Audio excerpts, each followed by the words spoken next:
अनंत कोटी ब्रह्मांड नायक राजाधिराज योगीराज परब्रह्म सद्गुरु श्री स्वामी समर्थ महाराज यांच्या कृपेने आज जी स्वामी समर्थ महाराजांची कथा आहे। जय स्वामी समर्थ महाराज माझ्याकडून बसून घेते ते मी तुमच्या पुढे थोडक्यात सांगण्याचा प्रयत्न सद्गुरु श्री स्वामी समर्थ महाराज की जय।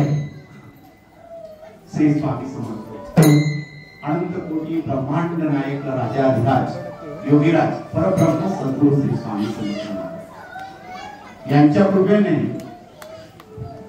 आज आपल्या मठामध्ये संत सावतामाळी या हप्त्यामध्ये त्यांची जयंती झाली। संत सावतामाळी हे विठ्ठल भक्त होते। संत सावतामाळी यांनी जिथे जावं तिथे विठ्ठलाचं नामस्मरण घ्यावं। त्याच्यावर एक सुंदर असा अभंग आहे। मी भास्कर काकांना त्यासाठी विनंती करेन की आज त्यांनी तो अभंग या ठिकाणी म्हणायचा आहे।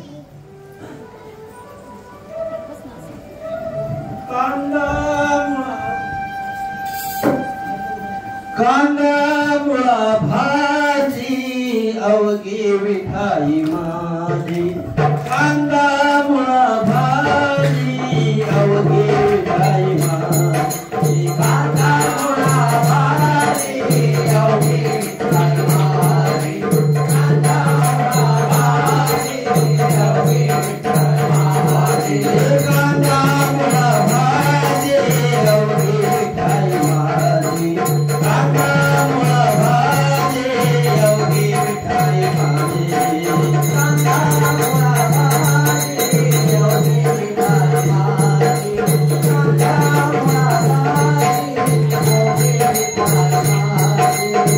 मेरोळी मोठ्या नाडा पाणी जाते फुल झाडा मेरोळी फुल झाडा पाणी जाते फुल झाडा अवघी विठाई माझी अवघी विठाई माझी कांदा मुळा भाजी अवघी विठाई माझी कांदा मुळा भाजी अवघी विठाई माझी सावताने केला मला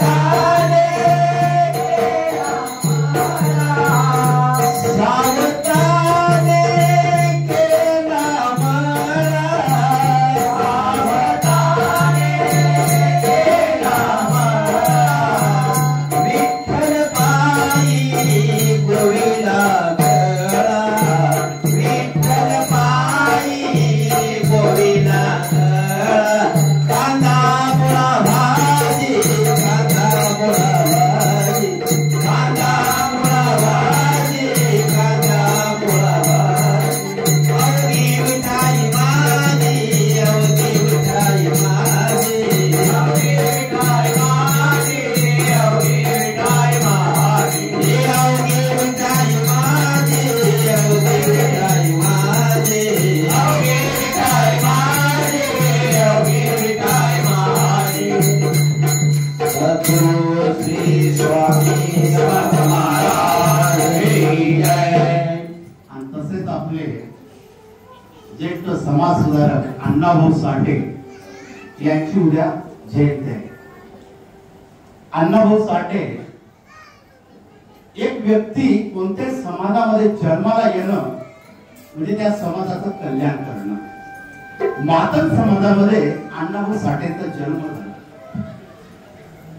आणि या समाजाचा उद्धार अण्णाभाऊ साठेंनी केला। अण्णाभाऊ साठे फक्त 1.5 दिवस शाळेमध्ये गेले होते, फक्त 1.5 दिवस, तरी त्यांनी 35 कादंबऱ्या लिहिल्या त्यांनी अण्णाभाऊ साठेंनी आणि 100च्या वर त्यांनी पोवाडे लिहिले आणि अनेक लावण्या त्यांनी म्हटल्या। हे अण्णाभाऊ साठेंचं फार मोठं काम। म्हणून आज आपण अण्णाभाऊ साठेंचे विचार, असे सुंदर विचार, अशा सुंदर कादंबऱ्या, म्हणून त्या समाजाची एक जयंती अण्णाभाऊ साठेंची उद्या 1 ऑगस्टला असते, म्हणून आज आपण मठामध्ये साजरी करत आहोत. आपण बोललो होतो, जे बी कोणत्या समाजामध्ये जन्माला येतात, समाजाचा उद्धार करतात, पण पूर्ण धर्माचा सुद्धा ते उद्धार करत असतात. असे संत सावता माळी यांचाही जन्म माळी समाजात झाला. संत कोणत्याही समाजात जन्म घ्यावं, त्यांच्या मनामध्ये एकच संकल्प असतो, माझ्या धर्माचं काम करणं, भागवत धर्माचा प्रचार करणं, हेच संतांचा उद्देश होता. कारण की तेव्हा अडाणू जनता होती, त्यांना देव धर्म काहीच माहित नव्हतं. म्हणून प्रत्येक धर्मामध्ये, प्रत्येक जातीमध्ये जन्म घेऊन त्यांना शिकवण देत होते, हे संत देत होते. असेच आपले ब्रह्मांड नायक श्री स्वामी समर्थ महाराज यांची कृपा आपल्याला अविरत आहे. महाराज अक्कलकोटला प्रगट झाले. का झाले? भक्तांचं कल्याण करण्यासाठी स्वामी महाराज अक्कलकोट मध्ये प्रगट झाले. बीड जिल्ह्यामध्ये कथा आहे स्वामींची. एक नारायणदास नास्तिक माणूस बीड मध्ये राहत होता. त्याचा देवावर कुठलाही विश्वास नव्हता. कुठले साधू आले त्यांना नावं ठेवू नये, त्यांची टिंगल उडवणं हे नारायणदासचं काम असायचं बीड जिल्ह्यामध्ये. त्याच्या पत्नीला दिवस राहिले होते आणि प्रस्तुतीसाठी दिवस जवळ येत होते. आज होईल, उद्या होईल असं चाललेलं होतं. तर एक दिवस दुपारच्या वेळेस ते काळजी करत बसले होते, कसं होणार, आई म्हातारी घरामध्ये आहे आणि आपण इकडे मळ्यामध्ये राहतो, कोणी मदतीला सुद्धा नाही आणि पत्नीला त्रास जास्त होतो याचा ते विचार करत होते. जास्त त्रास झाला तर वैद्याकडे जावं कसं, त्याला आणावं कसं असा विचार करत होते. आणि दुपारची मध्य काळची वेळ असेल, एक भिक्षू भिक्षा मागत मागत नारायणदासाच्या घरामध्ये चाललेला होता. नारायणदासनी त्याला दुपारची वेळ होती विचारत असल्यावर त्यांनी बोलवून घेतलं. दोघांच्या गप्पा रंगल्या. गप्पा रंगल्यावर त्यांनी आपल्या मनातली जी चिंता होती त्या संन्यासात सांगायला सुरुवात केली. महाराज, पत्नी लवकर बाळंतीण होईल, पण तिला त्रास होतोय, तर अशा वेळेस वैद्य नाही जवळ, काही नाही, काय करावं काही सुचत नाही. खूप विचार पडला हो मनामध्ये, अनेक विचार मला सतावताय. त्या संन्यासी महाराजांनी एक सांगितलं, अक्कलकोटला दत्त अवतारी श्री स्वामी समर्थ राहत असतात, त्यांचं तुम्ही नाव घ्या आणि जमलं तर एकदा अक्कलकोटला जाऊन या, स्वामींचं दर्शन घ्या, जीवनाचं कल्याण होईल. हे सर्व ऐकल्यावर स्वामींचं हा नारायणदास जोरजोरात हसू लागला. अहो कोणते जादू, हे सर्व ढोंगी, जादू म्हटला तर गारुडी सुद्धा रस्त्यावर जादू दाखवतो, तुम्ही काय इथे नादी लागले, मला नाही विश्वास. ज्यावेळेस हे शब्द बोलत असताना संन्यासाला राहिला. त्याने एकच सांगितलं, तुम्हाला ऐकायचं नसेल तर ऐकू नका, पण निंदा करू नका स्वामींची. स्वामींबद्दल मनामध्ये येणारे वाईट विचार आणू नका. तुम्हाला मानायचं नाही, नका मान. आणि संन्यासाला राग आला, तो निघून गेला. निघून गेल्यावर काही वेळामध्ये पत्नीचा त्रास वाढायला सुरुवात झाला. अनेक पोटामध्ये वेदना होऊ लागल्या, ती जोरजोरात आरडू लागली. नारायणदास घरामध्ये गेले. आईला विचारलं, काय झालं ग, तिला त्रास होतोय. अगं वैद्य नाही जवळ, करायचं काय. नारायणदास धावपळ करू लागले. पत्नीकडे बघावं, वैद्याला घ्यावं जावं, वैद्य गावामध्ये, इथून दूर आहे, आणावं कसं, विचार करू लागला. आणि पत्नीची अवस्था त्याच्याकडून पाहिल्या जात नव्हती. त्याच्या आईने डोक्यावरून हात फिरवायचा आणि सूनबाईचं काळजी घ्यायची, एवढं काम चालले नव्हतं. पण नारायणदासला काही राहिलं गेलं नाही. तो विचार करू लागला, करावं काय. आणि त्यावेळेस त्याला आठवलं, आपण स्वामी समर्थांची निंदा केलेली एका संन्याशाजवळ. त्याला ते आठवलं आणि तो स्वामींचा धावा करू लागला. स्वामी, माझ्याकडून चूक झाली स्वामी, मी तुमची अनाकारण निंदा केली, स्वामी मला क्षमा करा, स्वामी मला क्षमा करा. स्वामींची विनंती करू लागला. स्वामींचा धावा करू लागला, स्वामींना सांगू लागला, स्वामी चूक मी केली, त्याची शिक्षा माझ्या पत्नीला का देताय? स्वामींचा धावा करत असताना त्याने उत्तरेकडे तोंड केलं आणि दोन्ही हात असे पसरले आणि स्वामींची विनंती करू लागला. स्वामी महाराज अक्कलकोटला त्यावेळेस वटवृक्षाच्या छायेमध्ये बसलेले होते आणि महाराज खरा खरा हसू लागले. अरे नारायण, आवाज करतोस, आमची निंदा करतोस, आता आमची आठवण झाली. आणि स्वामी जोर जोरात हसू लागले. स्वामी हसत असताना सगळे स्वामी भक्त बघू लागले. स्वामींना झालं काय? स्वामी हसता का? स्वामी इतके शांत बसलेले होते, स्वामी इतके हसता काय? नारायण, बघतोस तुझ्याकडे, आमची निंदा करतोस, आलो. स्वामी महाराज एवढं बोलले आणि त्या ठिकाणी स्वामी महाराज अदृश्य झाले. आणि काही क्षणामध्ये त्या नारायणदासाला अशी चाहूल झाली, कोणती तरी शक्ती आपल्या जवळ येते आणि त्याला ते स्पर्श झालं. त्यावेळेस त्याचं लक्ष स्वामींकडे गेलं. स्वामींची मूर्ती डोळ्यासमोर दिसू लागली. डोळे पाणावले, स्वामींचं दर्शन घेतलं. महाराज मला क्षमा करा, मी अनाकाराची निंदा केली. स्वामी महाराज, अरे आमची निंदा करतोस? स्वामी, मी तुमची निंदा केली, पण माझ्या पत्नीला त्रास नका होतो. स्वामी महाराज, काय करू तिच्यासाठी? एक काम कर, अक्कलकोटला ये, 1000 ब्राह्मणांना अन्नदान कर आणि रुद्राभिषेक कर, आम्ही तुझ्यावर प्रसन्न आहोत. आणि महाराज एवढी शब्द बोलले आणि महाराज तिथून अदृश्य झाले. नारायणदास सगळीकडे शोधतोय, पण त्याला स्वामी काहीच दिसत नाही. आणि तेवढ्या घरातल्या खोलीमधून रडण्याचा आवाज येतो आणि आई पळत येते. अरे नारायणा, मुलगा झाला. काय आई, मुलगा झाला? ही स्वामींची कृपा आहे, माझ्यावर ब्रह्मांड नायक प्रसन्न झालेला आहे. नारायणदास जवळ गेले, बाळाला हातामध्ये घेतलं आणि झालेला सर्व प्रसंग पत्नीला नाहीला सांगितला. जाऊ देवाची या गावात, जाऊ देवाची या गावात, देव येईल विसावा, देव येईल विसावा, देव येईल विसावा. जाऊ देवाची या गावात, जाऊ देवाची या गावात, देव येईल विसावा, देव येईल विसावा, देव येईल विसावा. देवा सांगू सुख दुःख, देव निवारील भूक, देवा सांगू सुख दुःख, देव निवारील भूक. जाऊ देवाची या गावात, जाऊ देवाची या गावात, देव येईल विसावा, देव येईल विसावा, देव येईल विसावा.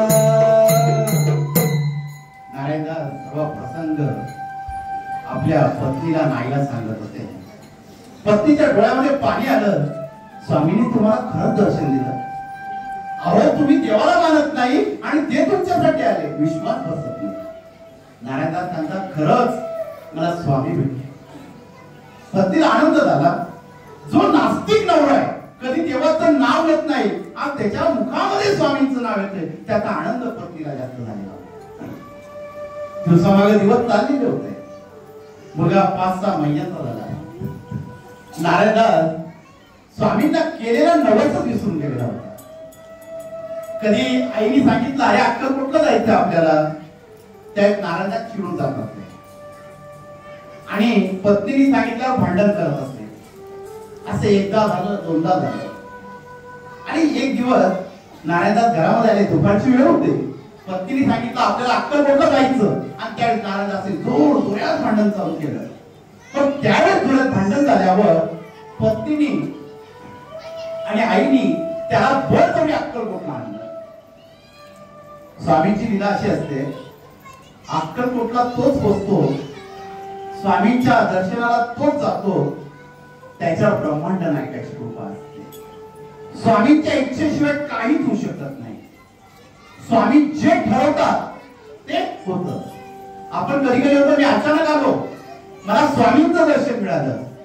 आपण अचानक नाही आलेलो असतो, ते आपल्याला स्वामींनी बोलवलं असतं. आपले पावलं ज्यावेळेस स्वामींच्या दर्शनासाठी वळतात, समजून घेतं ब्रह्मांड नायकाची कृपा झालेली, आपण स्वामींजवळ गेलं पाहिजे. आज मठामध्ये आपण एवढे जण येतो, काय येतो? स्वामी आपल्याला बोलत असतात. ज्यावेळेस एखादी व्यक्ती आपल्याला बोलली आपण स्वामींच्या दर्शनाला जाऊ, मठामध्ये जाऊ, तसं दुसरी व्यक्ती बोलली आणि तसं तिसरी व्यक्ती बोलली स्वामी दर्शनाला जायचं, समजायचं स्वामींचं बोलावून आलेलं आहे. हे निरोप हा पत्र आपल्याला याच्याद्वारे आपल्यापर्यंत पोहोचलेले. त्यावेळेस कधीच टाळाटाळ करायची नाही, स्वामींना भेटायला जायचं आणि स्वामींच्या दर्शनाला जायचं. या नारायणदासाला बळजबरी अक्कलकोटला आणलं. स्वामी महाराज बसलेले होते, स्वामींचा दरबार भरलेला होता. सर्व स्वामी भक्त स्वामींचं नामस्मरण घेत होते. प्रत्येक जण स्वामींच्या नामामध्ये गुंतलेला होता. आणि हा नारायणदासाला त्याची पत्नी, त्याची आई स्वामी समोर घेऊन येते. स्वामी भक्त आहे. नारायणदासला पाहून स्वामींचे डोळे लाल ते बुद्ध झाले. स्वामींचा राग अनावर झाला. स्वामी समोर नारायणदासला आणलं. त्यावेळेस स्वामी महाराज बोलू लागले, अरे आनंद बोला, माझाच का? आम्ही तुझ्यासाठी बीडमध्ये आलो, तुला दर्शन दिलं, तुझ्या पत्नीचं व्यवस्थित बाळंतपण व्हावं म्हणून आम्ही तिथं आलो, विसरून गेला. महाराज खूप चिडले. आणि ज्यावेळेस स्वामी महाराज चिडले, नारायणदासची पत्नी आणि तिची सासू दोघी स्वामींकडे बघत होत्या. स्वामी महाराज काय घडलं, सर्व प्रसंग इथं बसून सांगताय. स्वामी केव्हा आले, काय घडलं, हे का बदलले, हे स्वामी आपल्या मनातच सांगताय.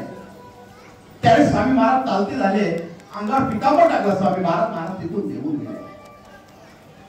त्यावेळेस या दोघींना वाईट वाटलं, स्वामींनी दर्शन दिलं नाही म्हणून अक्कलकोट मध्ये थांबले. त्यावेळेस हे नारायणदास 3 महिने आजारी पडले अक्कलकोट मध्ये. 3 महिने अक्कलकोट मध्ये आजारी पडलेले असताना पत्नी आणि आई रोज स्वामींच्या दर्शनाला जाताना क्षमा याचना स्वामींकडे करत असते आणि स्वामींच्या चरणाचं तीर्थ अमृतानं पतीला पाजत असते. आणि 3-4 महिन्यामध्ये नारायणदास हे दुरुस्त झाले आणि त्यांना त्यांची चूक कळू लागली की आपण खरंच चुकलो. ज्या स्वामींनी मला बाळ दिलं, माझ्या पत्नीची अवस्था खराब होती, त्या साक्षात मला ब्रह्मांड नाईक मला भेटायला आला, मी त्याला विसरून गेलो.